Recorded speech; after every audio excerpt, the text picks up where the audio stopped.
In the 1920s, the Klan experienced a resurgence, not just in the South, but even in places like Northern Illinois. The second-generation Klan, different from its violent predecessor after the Civil War, positioned itself as a self-proclaimed morality police. Led by Imperial Wizard Bill Wilkinson, Navy Ku Klux Klan members marched around a cross they had constructed, wrapped in burlap, and then doused with diesel fuel about a half-mile deep in the woods. On Wilkinson's orders, the Klansmen lit the cross and heard their national leader berate the Navy. We're forced to resort to such means as this in order to stand up for our white race and the rights of our people.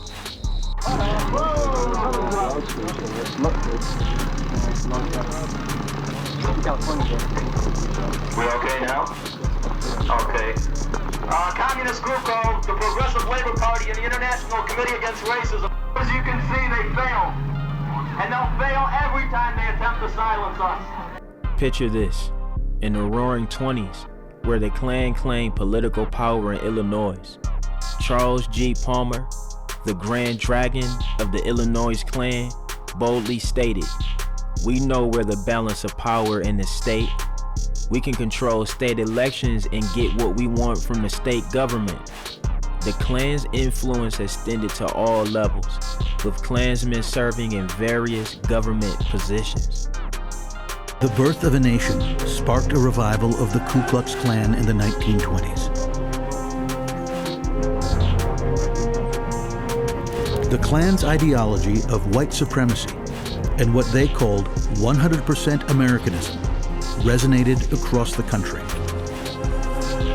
The Klan of the 1920s targeted a broad range of perceived threats to their vision of America.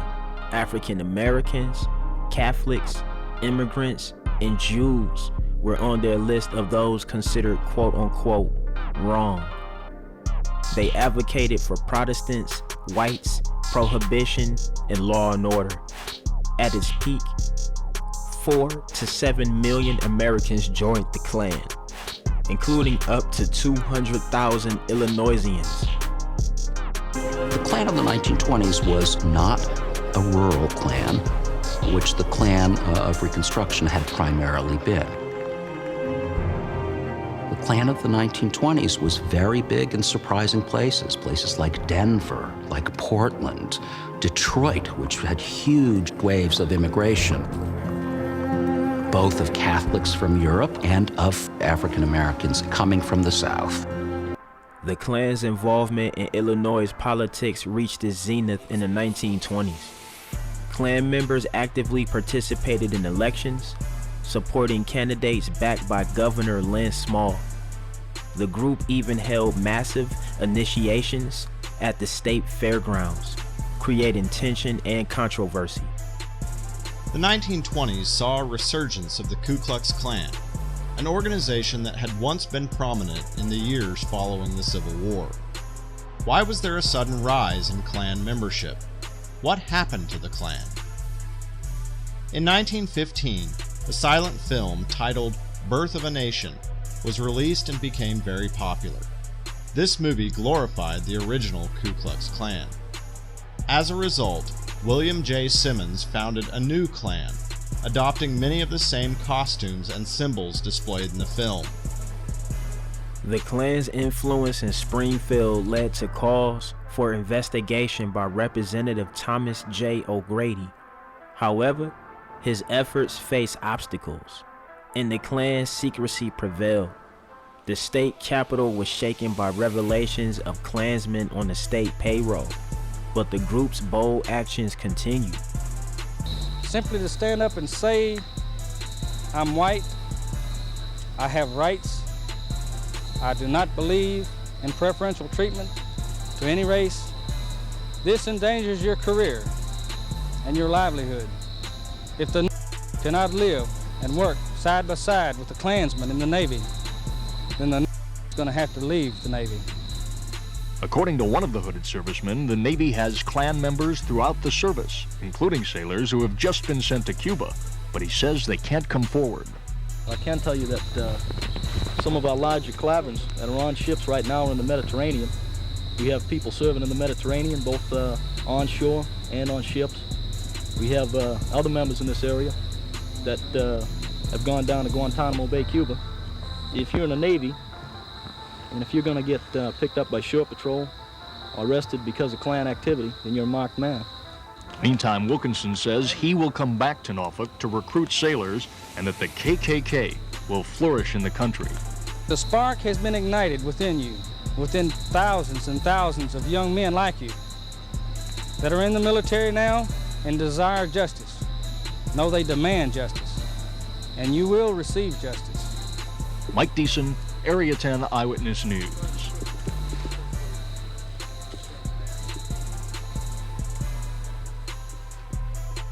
Despite public scrutiny, the Klan persisted. Mass rallies, parades, and even political endorsements continued. In 1925, Governor Lynn Small, allegedly supported by the Klan, was re-elected.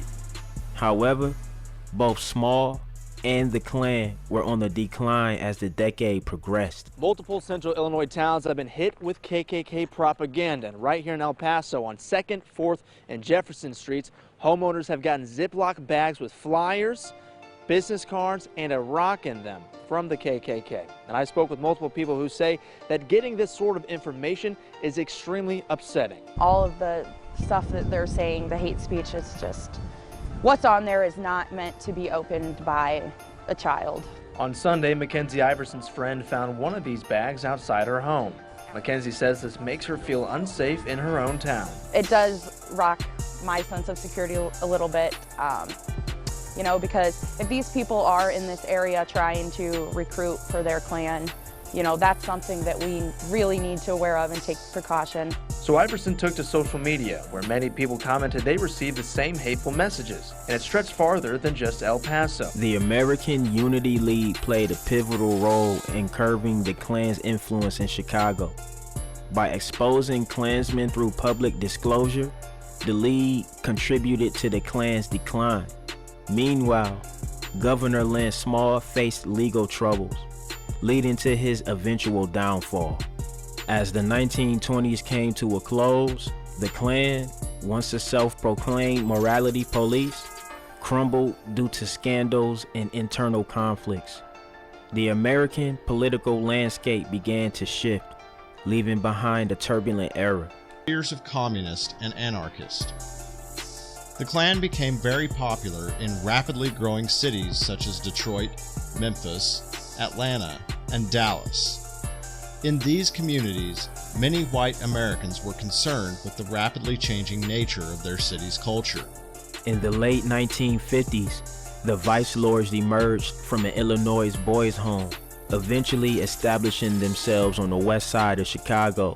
Their story takes a fascinating turn in the mid-1960s when they transformed into the conservative Vice Lord Nation, engaging in political activism and incorporating legitimate businesses.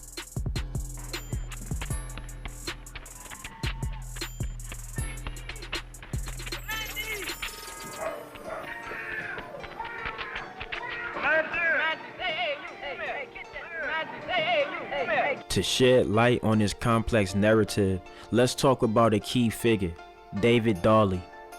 A Dartmouth graduate and former Peace Corps operative, Dawley played a crucial role in the Vice Lord's journey.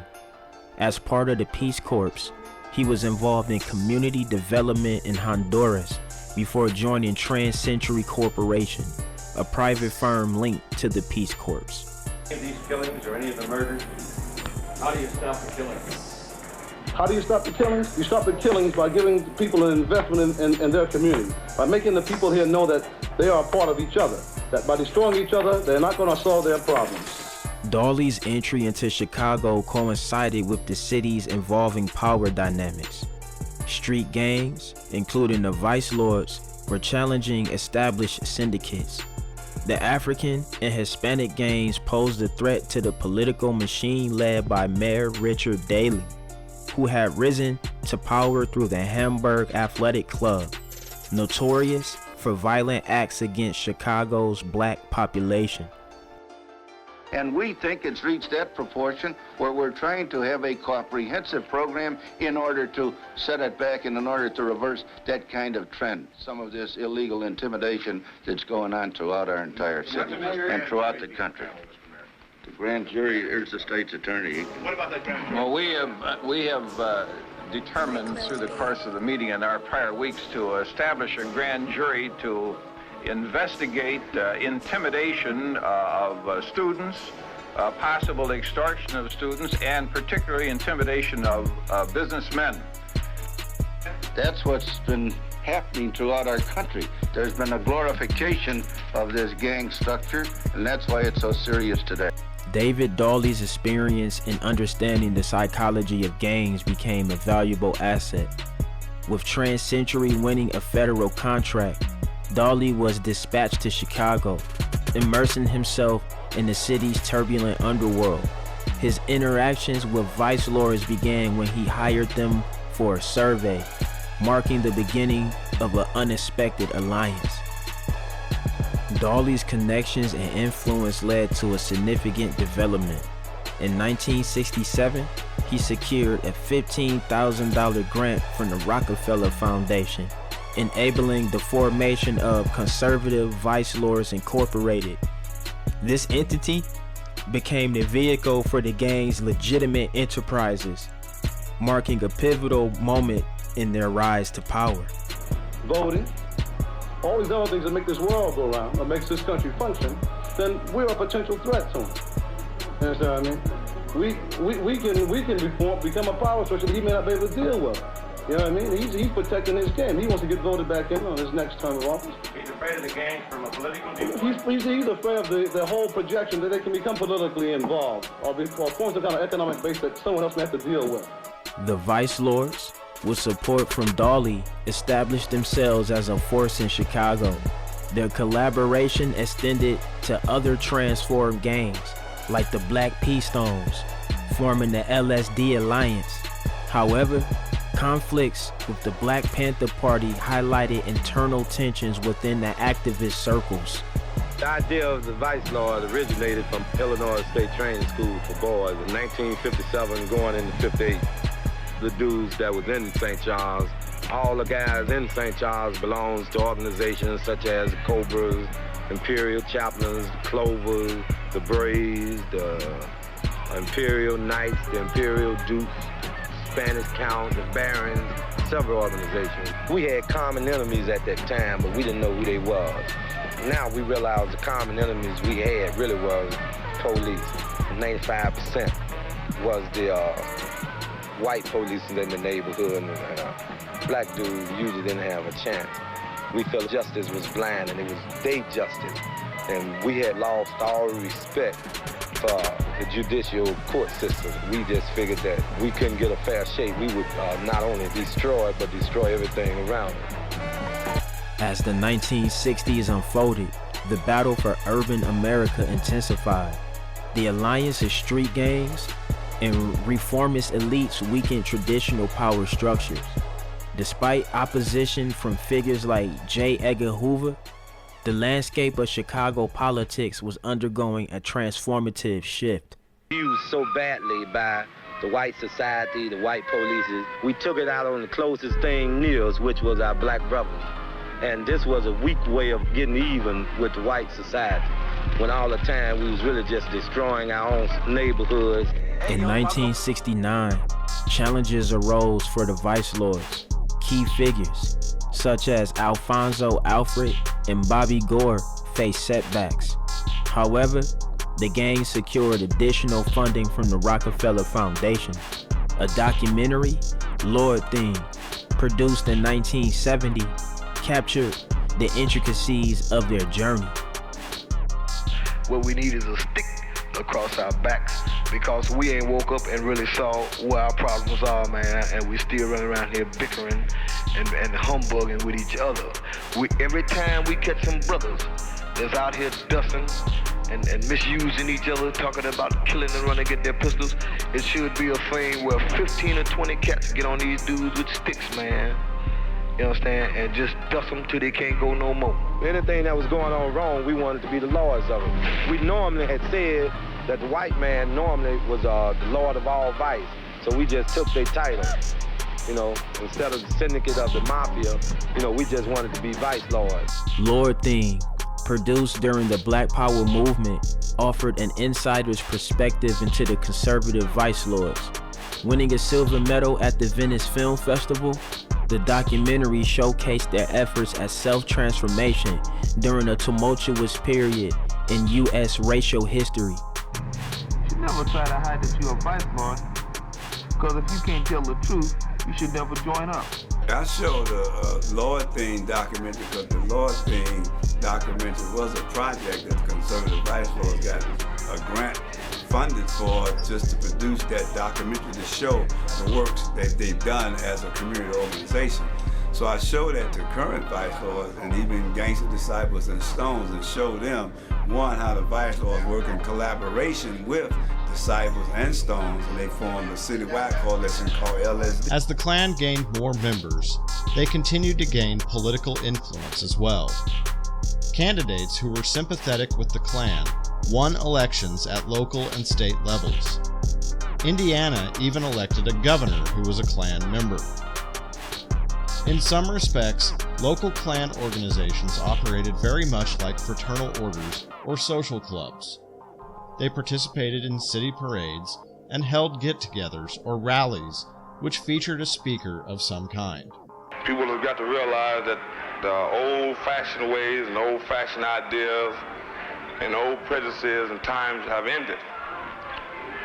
People have got to start seeing that right now you can't overlook any person, race, creed, or color. You cannot judge people by what they wear, their appearance, how long their hair, how short it is. People are going to have to start looking at people and dealing with people in general. The Klan preached a message of hate and distrust. They carried out acts of violence against African Americans, European immigrants, Catholics, and communists. Beatings, floggings, and even hangings were not uncommon activities committed by Klan members throughout the nation. Interestingly, the story of Lord Thing takes an unexpected turn. After being declared lost, the film resurfaced in the archives of its director, DeWitt Bial, years after his passing. The Chicago Film Archive, supported by the National Film Preservation Foundation, preserved and digitized this unique piece of history. Have you ever seen the murals that they have painted in Mexico? No, I haven't. They speak beautiful Spanish there. Some of the greatest that they ever were made were done by a fellow by the name of Diego Rivera. And they're on all the university buildings. Big paintings like we have on the wall, big paintings like we have here. Fantastic. You know who this is? You know who this is? Who? What do you know about Frederick Douglass? He fights for freedom. He wrote a newspaper. He wrote a newspaper? Yeah. The sculpture is based upon a cross that was burned on the lawn of Tougaloo College in Jackson, Mississippi in the autumn of 1963. The students were being encouraged by Ed King, the campus minister, to go into the city and try to desegregate the churches on Sunday morning. And that not only led to the arrests of the students, but also had the KKK come and burn this cross on the college lawn. Ed King gave the cross to the United Methodists, who were in the process of trying to desegregate the denomination nationally. So that this cross became really the symbol for the desegregation of our denomination in 1964 to 1968. The 1980s still struggled with racial tension within Chicago and throughout Illinois. Of justice in this country, a set of federal laws that protects the interests of minorities and local and state laws. But Grand and Imperial Wizard, if I may, of white people. If I may interrupt, if I might be so bold as to interrupt the Imperial Wizard, it says on a sheet that you people hand out to the young and the youths of our high school, it says, if you want to join the Klan, quote, "I swear that I am of white, non-Jewish heritage. Are you fed up with special privileges given to blacks?" That's a quotation from your own literature. Absolutely. The KKK came back to Chicago in the late 1980s and held a racist rally where they were met by angry black Americans, Hispanics, and other whites in the neighborhood who wanted to give the Klan a piece of their mind. KKK all the way! KKK all the way! KKK all the way!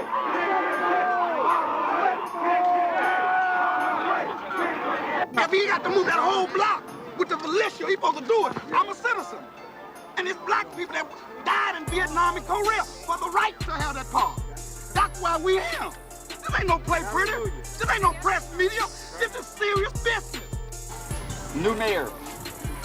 We are going to definitely be active in the 1987 mayoral race there, and we're going to do what we can to get rid of this black fat mayor that we have. And I might add black communist mayor.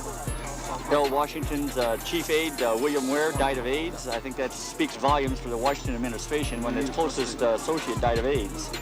And if it's that close into the city administration, then it's probably even closer than that. So we're definitely going to go after Harold Washington.